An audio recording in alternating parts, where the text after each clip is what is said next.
Durante la semana pasada, la CEPAL, la Comisión Económica para América Latina y el Caribe, entregó su informe Panorama Social de América Latina 2009, donde está proyectando que para cuando termine este año, a raíz de la crisis financiera mundial, habrá 9 millones de nuevos pobres en América Latina. Este es tan solo uno de los puntos más importantes de este extenso informe. Vamos a hablar con la secretaria ejecutiva de la CEPAL, Alicia Bárcena, que nos acompaña desde nuestros estudios en Santiago de Chile. La CEPAL está basada en Santiago. ¿Cómo estás, Alicia? Bienvenida a Economía y Finanzas. Gracias, Alberto. Muy bien y mucho gusto en saludarte y a tu auditorio, por supuesto. Gracias. A ver, ponnos en perspectiva, porque en América Latina estamos acostumbrados a la pobreza. La pobreza no se ha dejado de ver en toda la región, pero la pregunta es, ¿cómo se define que 9 millones de personas entran en la pobreza? ¿Son personas que perdieron qué?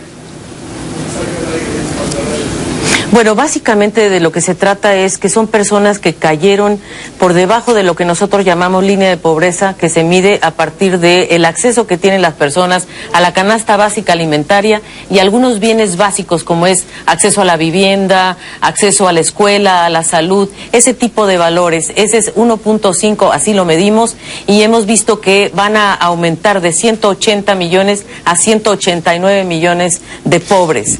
En el caso de la indigencia lo medimos a partir de acceso a la canasta básica nada más, por debajo de un punto, que ese es el valor que nosotros le damos a la canasta básica, y en ese sentido vamos a ver un aumento de 5 millones de indigentes. Claro, en el caso de los 9 millones, de nuevo, Alicia, para ponerlos en términos más prácticos, ¿es gente que antes tenía que y ahora ya no va a tener? ¿Es gente que tenía casa y ya no la tiene?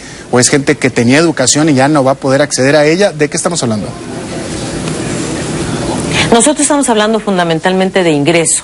Es gente que tenía un cierto nivel de ingreso que le permitía acceder a este tipo de bienes sin mayores apuros, digamos. Lo que está sucediendo ahora es que este número de latinoamericanos tiene problemas porque una de dos, o ha perdido el empleo o ha perdido algún tipo de ingreso que tenía. Por ejemplo, muchos latinoamericanos recibían remesas de sus familiares que han disminuido en forma importante, o bien han perdido su empleo formal, por ejemplo. Tienen, por ejemplo, empleo, pero empleo informalizado, que no tienen acceso a la protección social.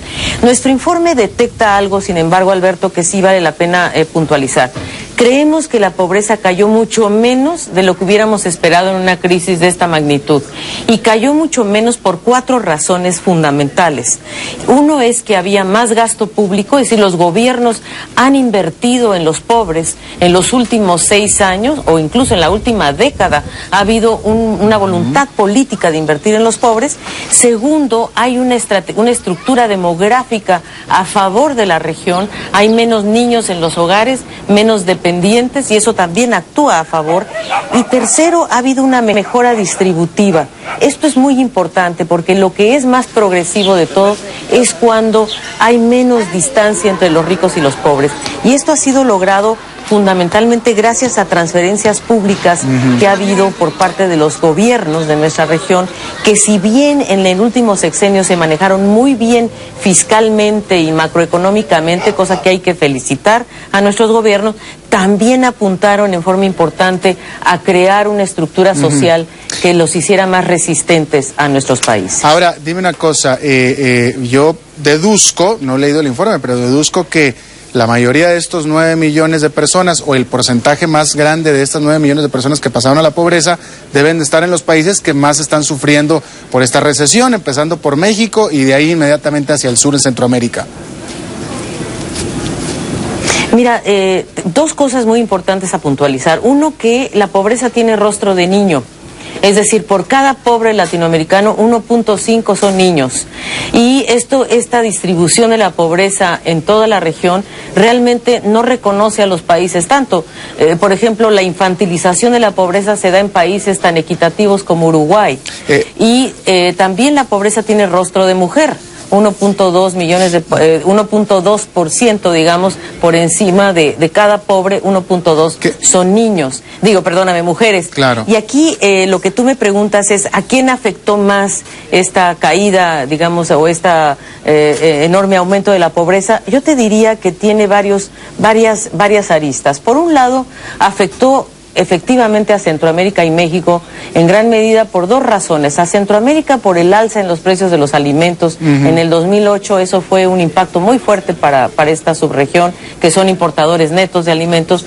Y en el caso de México y Centroamérica, la caída de las remesas ha sido muy importante para estos países en su ingreso. La pobreza también, digamos, aumentó en otros lugares donde obviamente también hay este problema del alza de los alimentos y sobre todo pérdida de empleo. Claro, déjame volver al tema de Colombia, que la pobreza... por ejemplo, fue un país muy afectado. Claro, quiero volver al tema de que la pobreza golpeó más a las mujeres y los niños en América Latina, que tú bien tocaste, porque efectivamente aquí tu informe tiene esta conclusión que a mí me parece impresionante. La exposición a la pobreza de las mujeres es más alta que la de los hombres en todos los países de la región y es notoriamente mayor en Panamá, Costa Rica, en Chile y Uruguay, que son los países que casualmente no solamente no entraron en recesión, sino que encima están creciendo. ¿Por qué? ¿Cómo es posible que en esos países precisamente este problema, de manera rápida? Rápida te diría que estos países tienen el problema de que las mujeres son muy vulnerables porque no tienen ingresos y tampoco tenían protección social. Aquí en Chile eso ha mejorado mucho, por ejemplo, porque se ha creado un pilar solidario básico en donde el gobierno ha hecho transferencias públicas concretas a las mujeres y eso ha mejorado mucho su situación. Pero en general en la región las mujeres no tienen acceso al mercado de trabajo, no tienen ingresos, han perdido el empleo a una mayor proporción que los hombres y el problema es que muchas de ellas han tenido que volver al trabajo del hogar precisamente por la caída de los ingresos. Claro. Y entonces la pobreza les pega mucho más fuerte a las mujeres. A los niños les pega muy fuerte en gran medida porque son la parte más frágil de la cadena, son los que no están vinculados a programas específicos. Por supuesto. Alicia Bárcena, secretaria ejecutiva de la CEPAL, como siempre, temas muy extensos y muy poquito tiempo para tocarlos, pero te agradezco siempre tu disposición y tu visita. Alberto, muchísimas gracias por la oportunidad y yo te diría, hay que ser optimistas, creo que nuestra región ha hecho bien las cosas en lo social y en lo económico, hay que ser muy vigilantes y no bajar la guardia en los programas de salida de la crisis en el ámbito social. Gracias. Ese sería mi mensaje final, Alberto. Y buen mensaje, Alicia.